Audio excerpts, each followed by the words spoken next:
It's nearly Christmas in Mallacoota. This time of year will be very difficult for communities like this one as people remember the trauma they went through and what they lost in the bushfires. 33 people died around the country, 2 of them here on Kangaroo Island. Alongside those tragedies, towns were devastated. The natural environments that we live in were decimated, and it's feared some animal populations might not recover. But people are coming together. The debris is being cleared, ready to rebuild, with a long road still ahead. Many say their communities are stronger and there's optimism for the future. Whether that's in Mallacoota or on Kangaroo Island, or here in Cobargo. Tonight, we'll look at how these 3 communities are going 1 year after the Black Summer fires.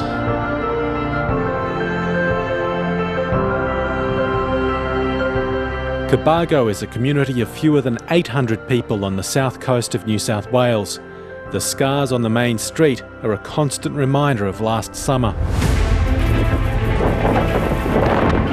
when fires roared out of the forest west of the town on New Year's Eve.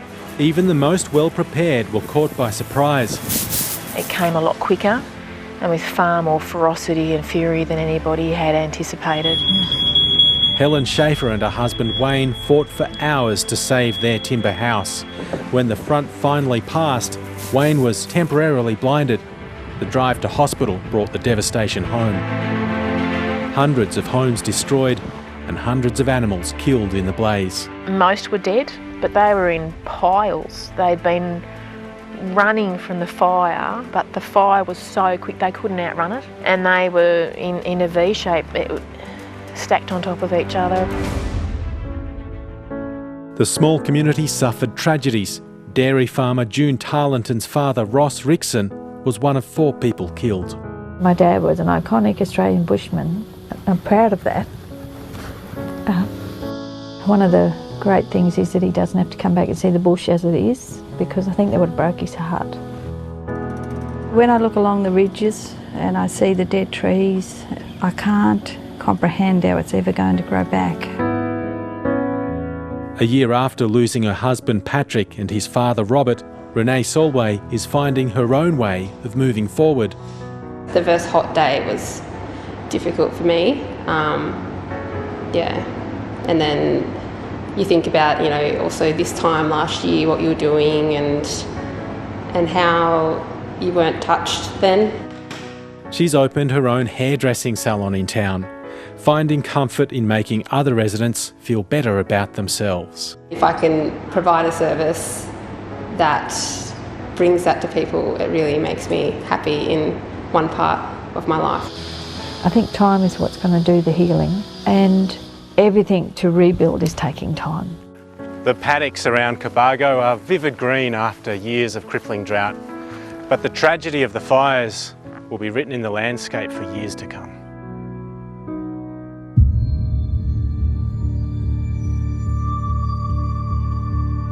on an island incinerated by fire, signs of life are also emerging. We have picked up some pretty amazing threatened species that have survived in some of these really burnt areas, but our biggest work now is trying to protect what's left while it's regenerating. Fire tore through 2/3 of Kangaroo Island, claiming the lives of Dick Lang and his son Clayton, destroying nearly 90 homes and killing about 1 million animals. This area used to house the island's biggest Dunnart population. Numbers have declined since the fires, but the nocturnal mammal has now been caught on camera. Oh, there we go. It's going to take a long time. There may be species that aren't going to bounce back, but we just don't know that yet. Hope of resuming a normal life is now on the horizon for many Kangaroo Island locals, with new homes nearing completion. Yeah, it would be very nice. There was a lot of months there that we felt like we weren't getting anywhere, but the last 3 months, I suppose, we've come in leaps and bounds, and yeah, been a lot of support and help out here. Lily Buick had no idea the fire was literally on her doorstep when she was home alone. There were no evacuation orders, and it was a chance phone call to a neighbour that saved her life. A year on, as the couple prepares to bring a baby into their new home, concerns around poor communication and lack of warnings are heightened. She rang me screaming because she couldn't see the road. And yeah, she just got out, so I was lucky. I was lucky more people didn't die really. As the dust settles on a rough year for John Simons, rebuilding his home, shearing shed and farm, he also wants to see change. Yeah, if I'm sounding pretty peed off, you're spot on, I am. Didn't need to be. John Simons is calling for permanent fire breaks in Flinders Chase National Park, where a lightning strike ignited the fire. The Bushfire Royal Commission also recommended better fuel reduction, something John Simons says could have saved many properties. This is a devastating thing to happen to anybody, but to not learn some lessons and do something better, that's sacrilege. The Kangaroo Island community is adamant that a fire of that ferocity, which caused this much devastation, cannot happen again, and that steps must be taken to reduce that risk, a feeling echoed around the nation.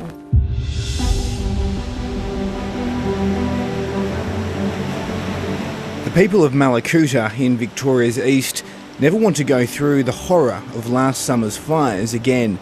There's reminders of the devastation everywhere, and the memories of the town's dramatic evacuation remain vivid. People feared for their lives, and they had no choice but to flee to the water. What was really lucky was the fact that no one died. Justin Brady was at sea in a canoe as the fires closed in. He offered a makeshift safety raft to 2 American tourists he'd met in the mayhem. It was quite terrifying just seeing the whole story unfold in terms of the visual, from it going to a clearish morning to, in the space of, say, 17 minutes, going quite dark. Jan Gilbert was on that foreshore and is still haunted by it. So here comes the fire. Apocalyptic, so that's probably the best word to describe it.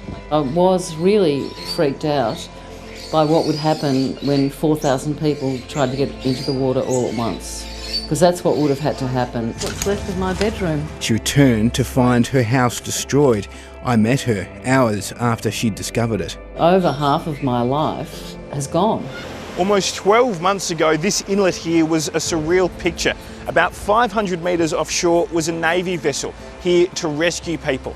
But you couldn't see it because it was so hazy, and that smoke was making it hard for people to breathe. It's likely the 1,100 residents of Mallacoota will never forget that, but they're proud of the town's resilience and they're eager to move on. The physical recovery could take years, but this summer the town is alive again.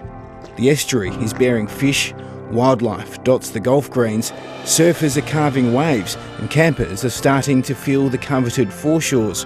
What's compelled you to remain in Mallacoota? Oh, because I love Mallacoota. Someone said to me, I guess now that you've lost your house, you'd probably want to move, and if anything, it's made me want to stay here more.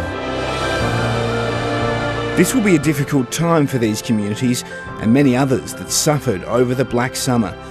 People want changes and to make sure lessons have been learned. But with resilience and a collective strength and optimism, they're also looking ahead.